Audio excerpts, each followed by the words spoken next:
Assalamualaikum warahmatullahi wabarakatuh. Salam sejahtera untuk kita semuanya. Berjumpa kembali di dalam pembelajaran PPKN. Baik, hari ini kita akan belajar yaitu tentang harmonisasi hak dan juga kewajiban asasi manusia dalam perspektif Pancasila. Nah, adapun tujuan pembelajaran pada hari ini yaitu yang pertama, menganalisis substansi HAM dalam nilai-nilai Pancasila. Kemudian yang kedua, mengkategorikan jenis-jenis pelanggaran HAM. Dan yang ketiga, menjelaskan penyebab dan dampak terjadinya pelanggaran HAM. Nah, sebelum kita melangkah lebih dalam, kita akan melihat dulu sebetulnya apa yang menjadi dasar ataupun pijakan hukum atau yuridis, baik itu perlindungan HAM maupun penegakan HAM, dan juga kewajiban asasi manusia di dalam sistem hukum Indonesia. Yang pertama adalah pembukaan Undang-Undang Dasar 1945. Hal ini secara tegas tercantum di dalam alinea pertama yang menyebutkan bahwa sesungguhnya kemerdekaan itu ialah hak segala bangsa. Dan oleh sebab itu, maka penjajahan di atas dunia harus dihapuskan karena tidak sesuai dengan pri kemanusiaan dan pri keadilan. Dalam alinea pertama, di dalam pembukaan Undang-Undang Dasar, kita bisa melihat bahwasanya Indonesia secara tegas dan juga berkomitmen untuk memberantas ataupun yang namanya menegakkan keadilan dan juga kemanusiaan dan menolak segala bentuk penjajahan. Nah, ini didasarkan karena pengalaman Indonesia sebagai negara terjajah yang lebih dari 350 tahun mendapatkan perlakuan perbudakan, tapi juga penjajahan oleh bangsa Eropa, tetapi juga bangsa di Asia yaitu Jepang. Nah, karena adanya perasaan ini, maka Indonesia memperjuangkan segala bentuk kebebasan bagi negara-negara yang mungkin sampai saat ini masih hidup di dalam belenggu penjajahan oleh negara lain. Kemudian yang kedua adalah Pancasila. Nah, Pancasila ini sebagai ideologi negara, tetapi juga sekaligus sebagai pandangan hidup atau way of life.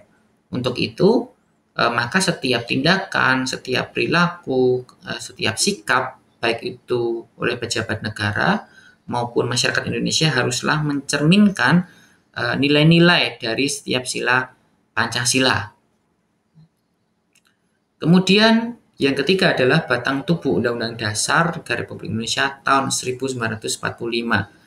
Nah, batang tubuh di dalam Undang-Undang Dasar ini merupakan penjabaran dari setiap nilai-nilai dari sila Pancasila.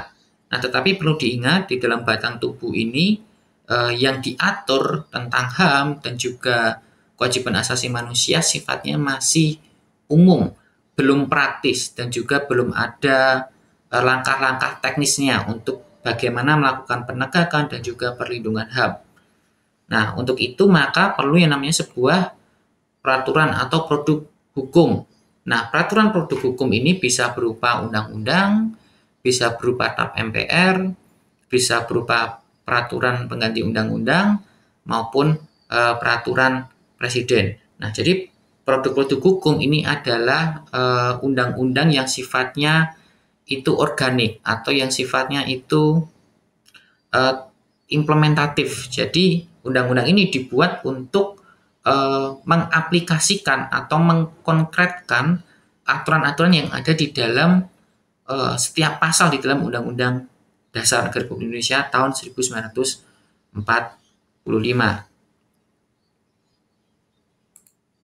Kemudian, nah ini adalah substansi HAM dan juga kewajiban asasi manusia dalam perspektif Pancasila. Nah, Pancasila sebagai ideologi negara, tetapi juga sekaligus sebagai pandangan hidup bangsa atau way of life yang saya sebutkan di awal tadi, itu mengandung 3 nilai yang ada. Yang pertama adalah nilai dasar. Nah, apa itu nilai dasar? Nilai dasar adalah kelima nilai pokok dalam Pancasila, yaitu ketuhanan, kemanusiaan, persatuan, kerakyatan, dan keadilan. Nah, namanya nilai dasar, maka nilai-nilai yang terkandung di dalam setiap sila dari sila Pancasila sifatnya itu tetap, sifatnya itu permanen. Jadi tidak boleh yang namanya mengganti nilai-nilai di dalam sila Pancasila. Kenapa? Karena ini merupakan hasil konsensus. Ini merupakan hasil kesepakatan bersama dari para founding father kita. Dan nilai dasar di dalam Pancasila ini sampai saat ini masih relevan dan juga masih sesuai dengan kondisi zaman sekarang ini, tapi juga masih sesuai dengan keadaan yang ada di Indonesia.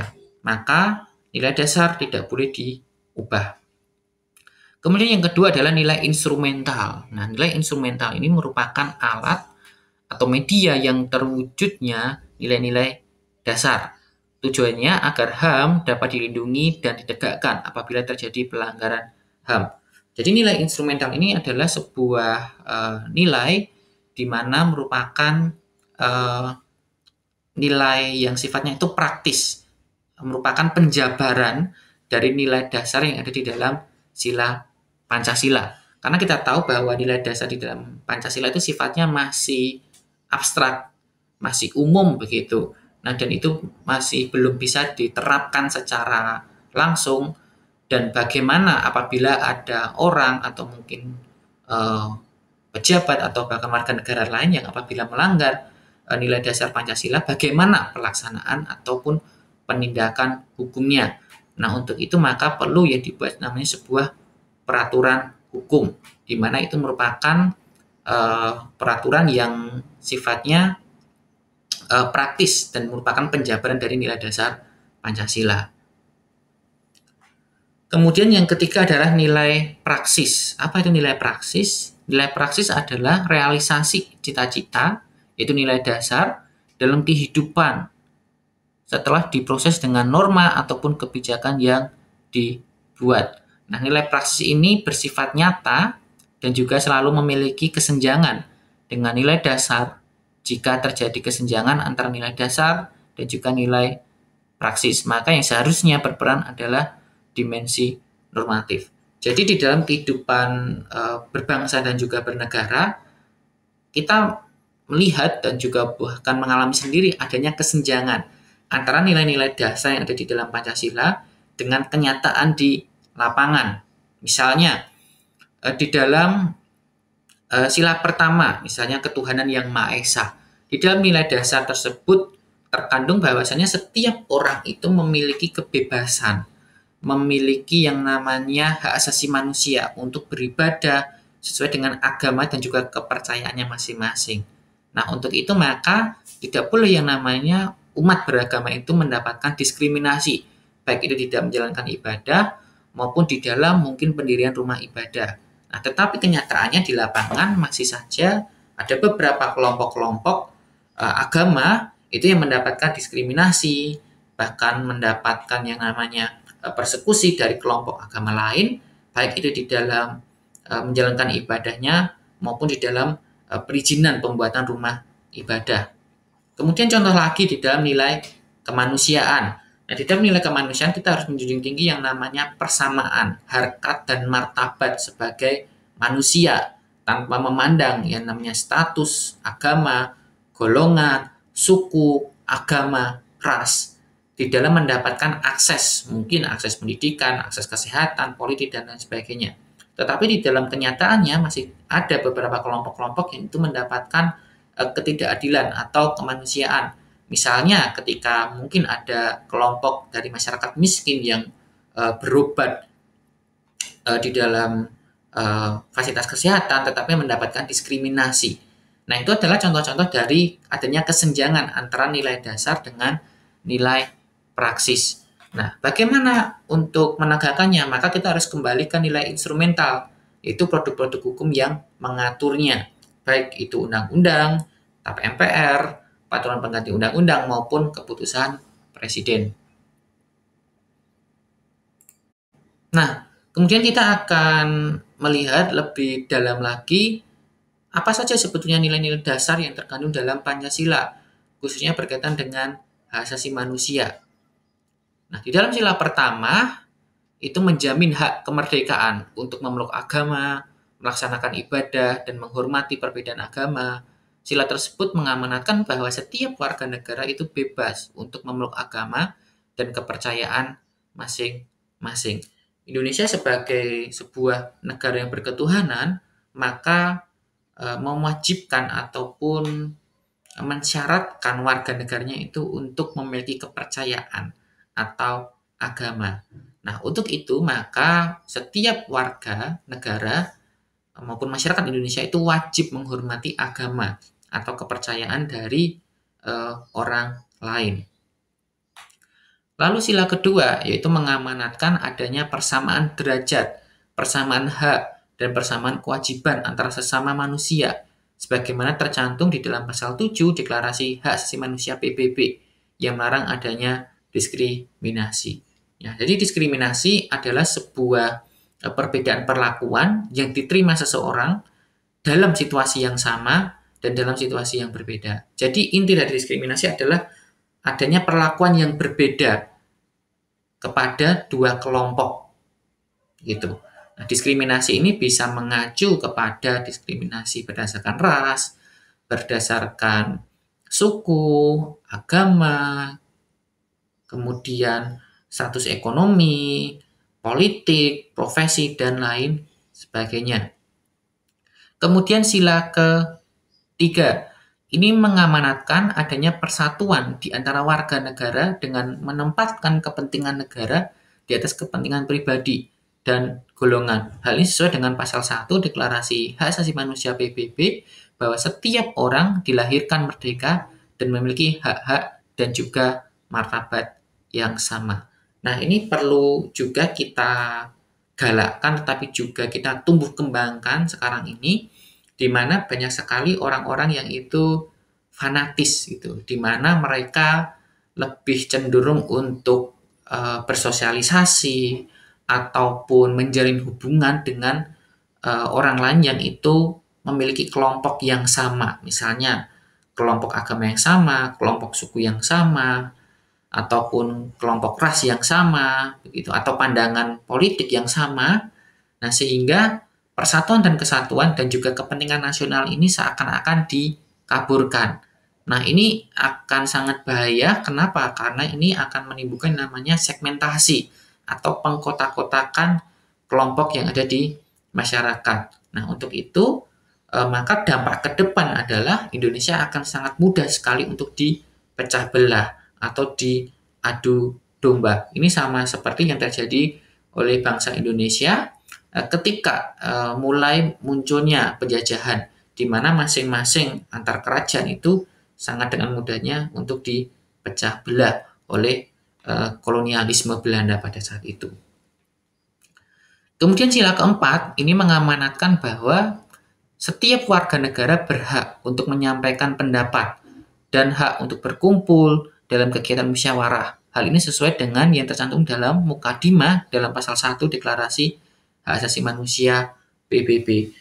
Nah, hak di dalam berpolitik termasuk menyampaikan pendapat, kemudian hak untuk menyampaikan aspirasi, ini juga merupakan ciri dari sebuah negara demokrasi. Negara yang demokrasi, salah satu cirinya adalah menjunjung tinggi asasi manusia, berkaitan dengan kebebasan berekspresi dan mengemukakan pendapat. Tetapi perlu diingat bahwasanya, meskipun Indonesia menjamin kebebasan berekspresi dan juga berpendapat, tetapi bukan berarti masyarakat dengan mudahnya dan dengan seenaknya itu mengemukakan pendapatnya. Itu. Mereka tetap harus yang namanya menghormati hak-hak orang lain, tetapi juga yang namanya menuruti ataupun berpegang pada aturan-aturan dan norma hukum yang berlaku, termasuk juga aturan-aturan kesopanan dan lain sebagainya. Misalnya, satu, orang yang ingin menyampaikan pendapatnya itu tidak boleh yang namanya menyinggung ras atau menyinggung agama atau kepercayaan seseorang, itu yang pertama. Lalu yang kedua, ketika dia hendak menyampaikan aspirasi ataupun pendapatnya kepada orang lain, baik itu mungkin melalui media sosial atau secara langsung, menggunakan bahasa yang sopan, bukan bahasa yang memprovokasi atau bahkan ujaran kebencian atau hate speech begitu. Nah, apalagi di tengah kemajuan teknologi sekarang ini, orang dengan mudahnya untuk menyampaikan aspirasi dan pendapatnya melalui media sosial. Gitu.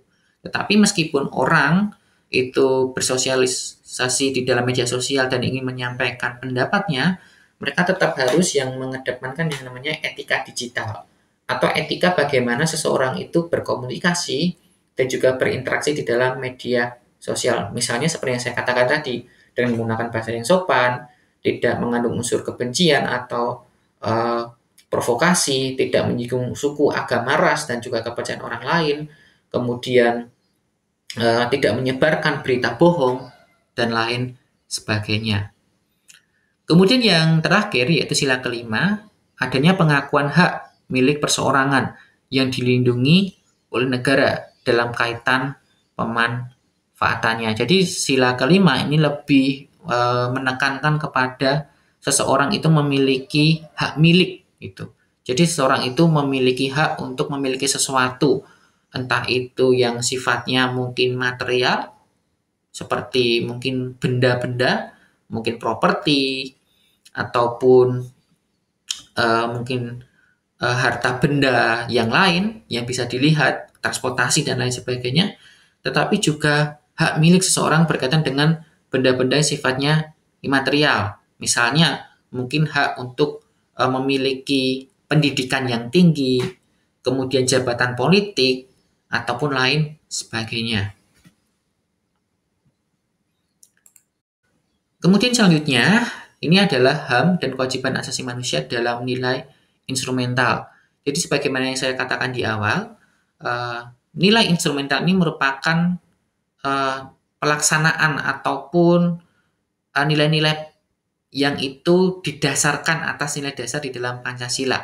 Karena tadi nilai dasar Pancasila itu sifatnya masih abstrak, masih umum, maka itu perlu diwujud nyatakan di dalam sebuah peraturan hukum agar bisa dilaksanakan dan juga ada aturan-aturan teknisnya.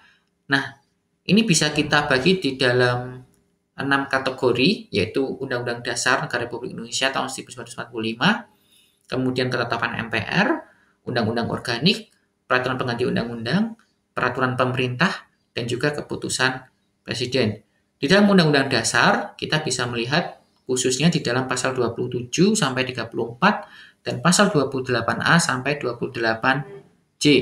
Kemudian ketetapan MPR itu bisa kita lihat di dalam ketetapan MPR nomor 17 garing MPR garing tahun 98 tentang hak asasi manusia. Di dalam MPR tersebut terdapat yang namanya piagam hak asasi manusia. Nah, jadi perlu diingat bahwasanya Indonesia telah meratifikasi atau mengadopsi yang namanya Declaration of Human Rights atau piagam hak asasi manusia yang disepakati oleh PBB. Nah, untuk itu maka Indonesia kemudian membuat sebuah produk hukum turunan dari piagam HAM tersebut. Salah satunya adalah ketetapan MPR. Kemudian ada juga undang-undang organik, sebagaimana yang sudah tertera di layar, yaitu Undang-Undang Nomor 5 tahun 98, Undang-Undang Nomor 39 tahun 99, Undang-Undang Nomor 6 tahun 2000, Undang-Undang Nomor 11 tahun 2005, dan Undang-Undang Nomor 12 tahun 2005. Nah, untuk isinya secara rinci kalian bisa searching di internet, karena untuk undang-undang ini sudah ada di dalam bentuk soft file-nya. Kemudian ada peraturan pengganti undang-undang, yaitu Perpu nomor 1 tahun 99 tentang pengadilan HAM. Kemudian peraturan pemerintah ada PP nomor 2 tahun 2002 dan ada PP nomor 3 tahun 2002. Nah, untuk isi secara rincinya kalian juga bisa mencari di internet dan juga mendownloadnya. Kemudian keputusan Presiden ada Kepres nomor 50 tahun 93, Kepres nomor 83 tahun 98, dan Kepres nomor 31 tahun 2001. Nah, jadi kita bisa melihat bahwasannya mulai dari Undang-Undang Dasar sampai keputusan Presiden ada aturan hukum atau dasar hukum yang mengatur tentang hak asasi manusia dan juga kewajiban asasi manusia. Jadi secara hukum sebetulnya Indonesia sudah sangat baik dan sudah sangat ideal karena sudah ada peraturan hukum yang mengatur tentang dua hal tersebut, yaitu hak asasi manusia dan juga kewajiban asasi manusia.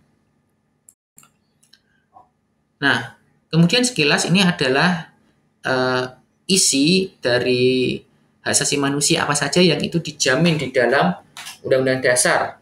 Itu yang pertama ada hak pribadi, kemudian ada hak politik, hak ekonomi, hak hukum, hak peradilan, dan juga hak sosial budaya. Hak pribadi ini menyangkut tentang misalnya kepemilikan terhadap sebuah benda, kemudian hak-hak yang menyangkut hak privat, begitu. Kemudian hak politik ini berarti hak seseorang untuk terlibat di dalam aktivitas atau kegiatan politik, misalnya hak menyampaikan pendapat, kemudian hak untuk berserikat berkumpul, dan lain sebagainya. Hak ekonomi berarti ini merupakan hak warga negara berkaitan dalam bidang ekonomi, misalnya mendapatkan pekerjaan yang layak, penghidupan yang layak, itu. Kemudian hukum ini berarti berkaitan dengan warga negara untuk mendapatkan akses, tapi juga keadilan dalam bidang hukum yang adil, kemudian yang tidak memihak. Kemudian begitu juga dengan peradilan, itu masyarakat itu juga punya hak asasi manusia untuk mendapatkan akses di peradilan yang adil, yang bebas, dan juga tidak memihak. Kemudian sosial budaya ini berkaitan dengan bagaimana seseorang warga negara itu memiliki hak asasi manusia untuk bisa mendapatkan akses pendidikan, kemudian untuk berkarya, menghasilkan sebuah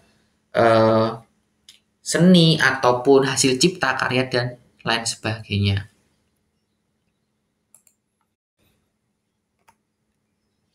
Kemudian ini adalah macam-macam hak asasi manusia yang diatur di dalam Undang-Undang Nomor 39 Tahun 2009. Sebagaimana yang kalian bisa lihat, di situ ada beberapa hak yang mengaturnya. Seperti hak untuk hidup, hak berkeluarga dan melanjutkan keturunan, hak mengembangkan diri, hak memperoleh keadilan, hak atas kebebasan pribadi, hak atas rasa aman, hak atas kesejahteraan, hak turut serta dalam pemerintahan, hak wanita, dan juga hak anak. Nah, di dalam Peraturan Undang-Undang Nomor 39 Tahun 2009 ini, kita juga bisa melihat bahwasannya kelompok-kelompok yang itu dirasa rentan terhadap diskriminasi itu telah dijamin juga secara rinci, bahkan mendapatkan peraturan khusus ya di dalam Undang-Undang Nomor 39 Tahun 99, yaitu tentang hak wanita dan juga hak anak. Karena sebagaimana kita ketahui bahwa dua kelompok ini, wanita dan juga anak, sering sekali yang namanya mendapatkan kekerasan gitu. Khususnya di dalam kekerasan rumah tangga, tetapi juga kalau anak ini berkaitan dengan bullying dan juga persekusi, sering sekali mendapatkan perlakuan ini. Dan jelas-jelas ini merupakan pelanggaran terhadap hak asasi manusia. Nah, kemudian ini adalah HAM dan juga kewajiban asasi manusia dalam nilai praksis. Jadi nilai praksis ini merupakan implementasi secara nyata atau perbuatan-perbuatan, tindakan-tindakan seperti apa yang itu harusnya tercermin di dalam diri masyarakat Indonesia sebagaimana nilai dasar yang ada di dalam setiap sila dari Pancasila. Nah, kalian bisa lihat di situ. Yang pertama ada sila ketuhanan yang Maha Esa, sikap yang ditunjukkan, misalnya menghormati dan bekerjasama antar umat beragama dengan tujuan terbina kerukunan hidup, kemudian saling menghormati, kebebasan beribadah sesuai dengan agama dan kepercayaannya, kemudian tidak memaksakan suatu agama dan kepercayaan kepada orang lain. Kemudian sila kemanusiaan yang adil dan beradab, sikap yang ditunjukkan, misalnya mengakui persamaan derajat dan juga kewajiban antar sesama manusia, saling mencintai sesama manusia, tenggang rasa kepada orang lain, tidak semena-mena kepada orang lain, menjunjung tinggi nilai-nilai kemanusiaan, dan berani membela kebenaran dan juga keadilan. Nah, ini perlu kita soroti bagian yang kelima, yaitu menjunjung tinggi nilai-nilai kemanusiaan dan berani membela kebenaran dan juga keadilan. Nah, biasanya manusia ya cenderung untuk hidup untuk tidak mengurusi urusan orang lain, dan atau istilahnya itu tidak ikut campur tangan. Contohnya ketika mungkin seseorang itu melihat yang namanya sebuah pelanggaran hukum ataupun mungkin pelanggaran hak asasi manusia, orang cenderung untuk diam gitu dan tidak mau melaporkannya kepada pihak berwajib. Atau mungkin ketika kita melihat bentuk ketidakadilan, nah kita cenderung untuk tidak mau speak up atau tidak mau untuk yang namanya bersuara untuk menyuarakan keadilan. Nah, ini ada beberapa penyebab. Yang pertama mungkin satu, karena adanya sifat apatis, jadi mementingkan diri sendiri dan menganggap orang lain itu masa bodoh, bahkan ketika mengalami sebuah permasalahan. Lalu yang kedua, karena adanya rasa takut, gitu. Mungkin mendapatkan ancaman dari orang lain, begitu. Kemudian yang ketiga adalah adanya kekurangtahuan gitu atau kurang edukasi. Kalau itu sebenarnya merupakan sebuah pelanggaran HAM. Nah, ini bisa dikarenakan mungkin karena faktor budaya yang itu menganggap itu sebagai hal yang biasa gitu. Dan itu bukan merupakan sebuah pelanggaran HAM begitu. Nah, ini adalah penyebab kenapa kok orang itu sulit sekali ataupun bahkan tidak mau untuk speak up atau menyuarakan yang namanya kebenaran dan juga keadilan. Gitu. Kenapa? Karena kalau sesuatu yang itu tidak benar atau ketidakbenaran, jika disuarakan terus-menerus, dilakukan secara terus-menerus, itu bisa juga menjadi sebuah kebenaran. Meskipun itu pada awalnya adalah sebuah ketidakbenaran. Kemudian sila Pancasila yang ketiga yaitu persatuan dan kesatuan. Sikap yang ditunjukkan misalnya menempatkan persatuan, kesatuan, kepentingan dan keselamatan bangsa dan negara di atas kepentingan pribadi atau golongan. Kemudian rela berkorban untuk kepentingan bangsa dan juga negara, cinta tanah air dan juga bangsa, bangga sebagai bangsa Indonesia dan bertanah air Indonesia. Kemudian sila Pancasila yang keempat, kerakyatan yang dipimpin oleh hikmat kebijaksanaan dalam permusyawaratan perwakilan. Sikap yang ditunjukkan, misalnya mengutamakan kepentingan negara dan masyarakat, tidak memaksakan kehendak kepada orang lain, mengutamakan musyawarah dalam mengambil keputusan untuk kepentingan bersama, menerima melaksanakan setiap keputusan musyawarah, dan mempertanggungjawabkan setiap keputusan musyawarah secara moral kepada Tuhan Yang Maha Esa. Kemudian yang terakhir, sila Pancasila, sila kelima yaitu keadilan sosial bagi seluruh rakyat Indonesia. Sikap yang ditunjukkan yaitu menjaga keseimbangan antar hak dan juga kewajiban, menghormati hak-hak orang lain, suka memberi pertolongan kepada orang lain, dan juga menjauhi sikap pemerasan kepada orang lain. Nah, itu adalah nilai-nilai praksis di dalam setiap sila di dalam Pancasila. Nah, kita sebagai warga negara yang baik seharusnya mencerminkan yang namanya nilai-nilai dasar tersebut di dalam kehidupan kita, baik itu di dalam keluarga, baik di dalam kita berteman dengan orang lain, di dalam lingkungan sekolah, ataupun di lingkungan pekerjaan, dan juga di dalam lingkungan berbangsa dan juga bernegara. Kenapa? Karena sebagaimana yang kita ketahui, selain Pancasila sebagai ideologi negara dan Pancasila sebagai pandangan hidup bangsa, Pancasila itu juga merupakan identitas bangsa atau identitas nasional, yang itu adalah ciri yang membedakan kita dengan bangsa-bangsa lain.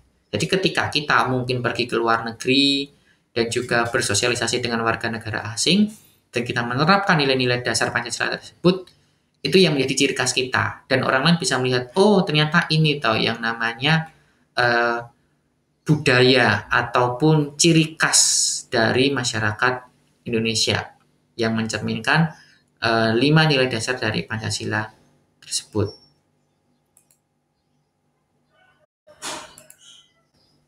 Nah, kemudian kita akan belajar yaitu tentang penyebab terjadinya pelanggaran HAM.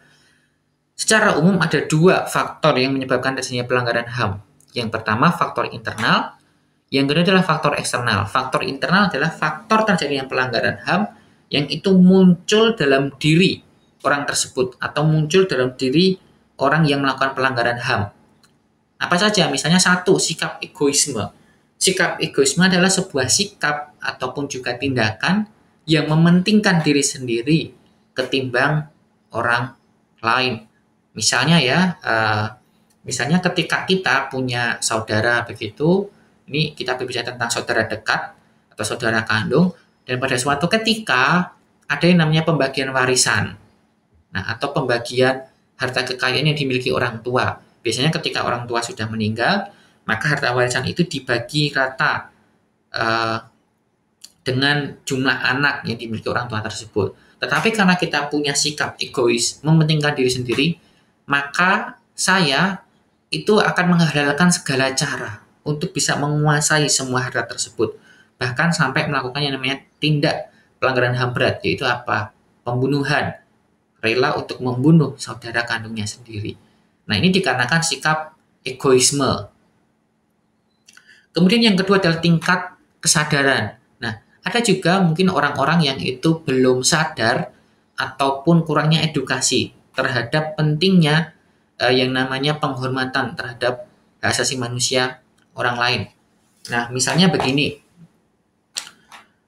kekerasan di dalam rumah tangga di Indonesia ini masih menjadi sebuah permasalahan, begitu. Khususnya ini dialami oleh para kaum wanita. Biasanya kaum wanita yang mengalami kekerasan di dalam rumah tangga atau KDRT dan ini tergolong di dalam pelanggaran HAM, mereka kadangkala dan banyak dari antara mereka juga itu tidak mau melaporkan ke pihak berwajib. Dan bahkan masyarakat umum yang melihatnya itu tidak ikut ataupun menyuarakan kebenaran seperti yang saya katakan di awal tadi, begitu. Mereka cenderung untuk diam, gitu.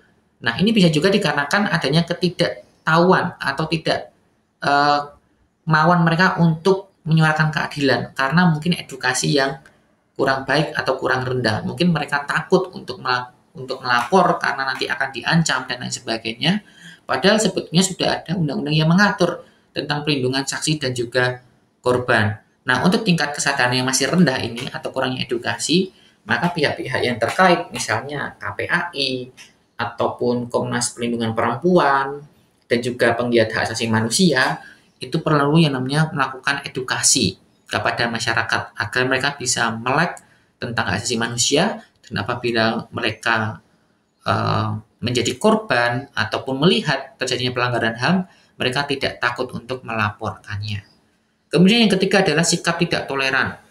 Sikap tidak toleran ini adalah sebuah sikap ataupun tindakan di mana mereka menganggap bahwa kelompoknya ataupun pemikiran ataupun pandangannya itu sebagai yang paling benar atau sebagai yang paling baik, sedangkan kelompok yang lain itu tidak baik atau bahkan salah, begitu.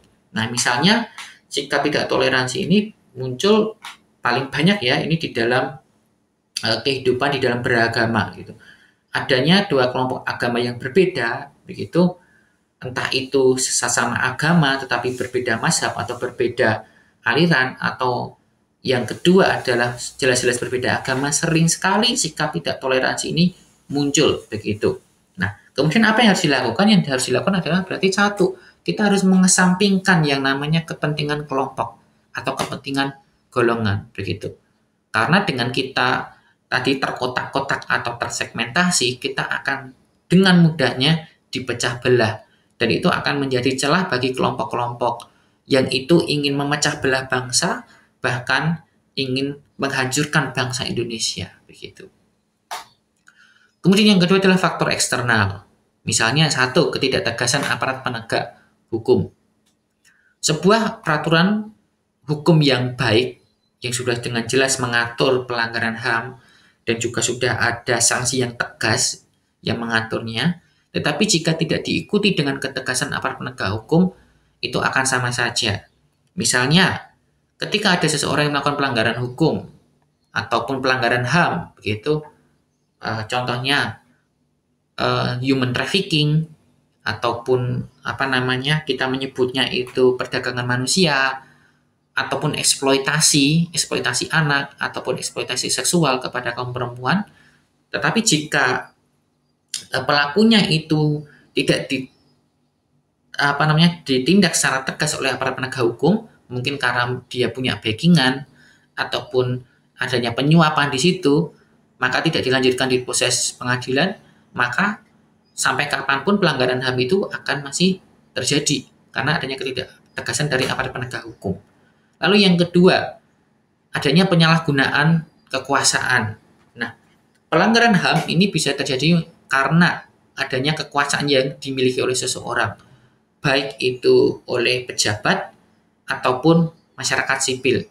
Misalnya pejabat ya, ataupun kita menyebutnya mungkin ASN atau aparatur sipil negara yang itu mungkin punya jabatan, bisa sewenang-wenang untuk menindak seseorang gitu. Contohnya ya, ini menjadi sebuah kritik juga ketika di masa pandemi kita tidak jarang melihat oknum-oknum ataupun aparat penegak hukum yang itu ketika menindak pelanggar prokes itu tidak dengan humanis atau dengan nilai-nilai kemanusiaan. Mereka dengan mudahnya misalnya menghancurkan lapak dagangan mereka, kemudian mengusir mereka dengan keras, kemudian bahkan sampai melakukan tindakan fisik.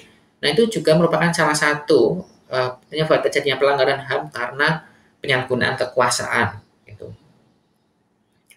Kemudian yang ketiga adanya kesenjangan sosial dan juga ekonomi. Adanya dua kelompok masyarakat dengan disparitas ataupun perbedaan tingkat sosial ekonomi yang berbeda, ini bisa menjadi penyebab terjadinya pelanggaran HAM.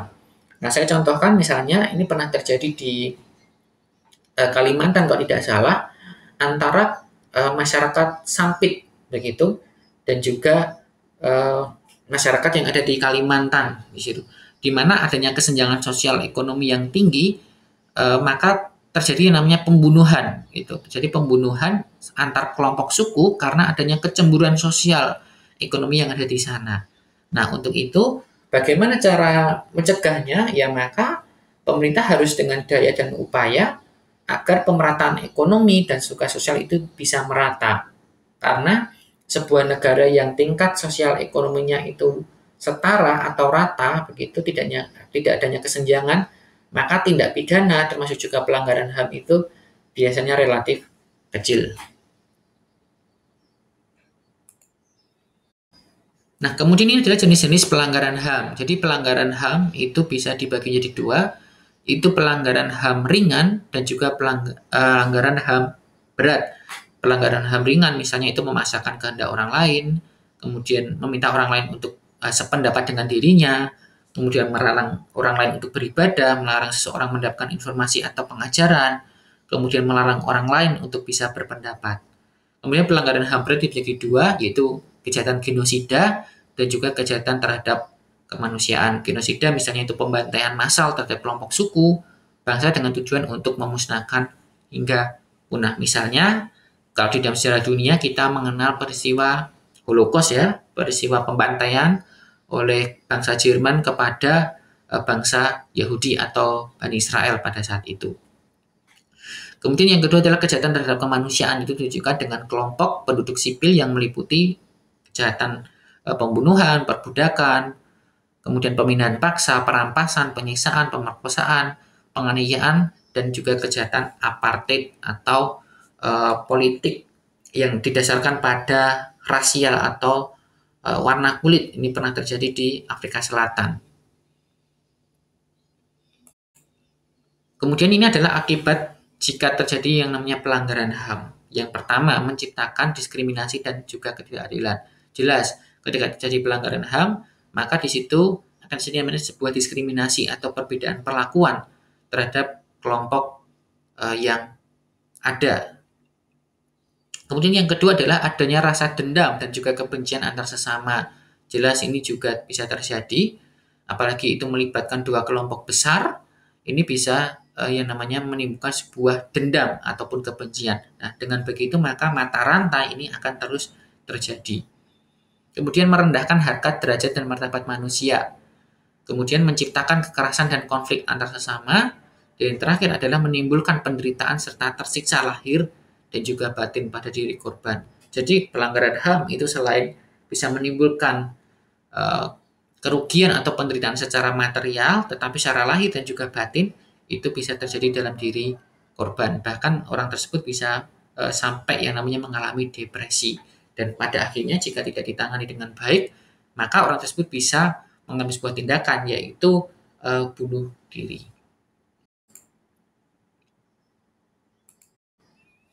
Oke, baik, itu dia materi kita pada hari ini, yaitu tentang nilai-nilai yang terkandung di dalam Pancasila berkaitan dengan hak asasi manusia.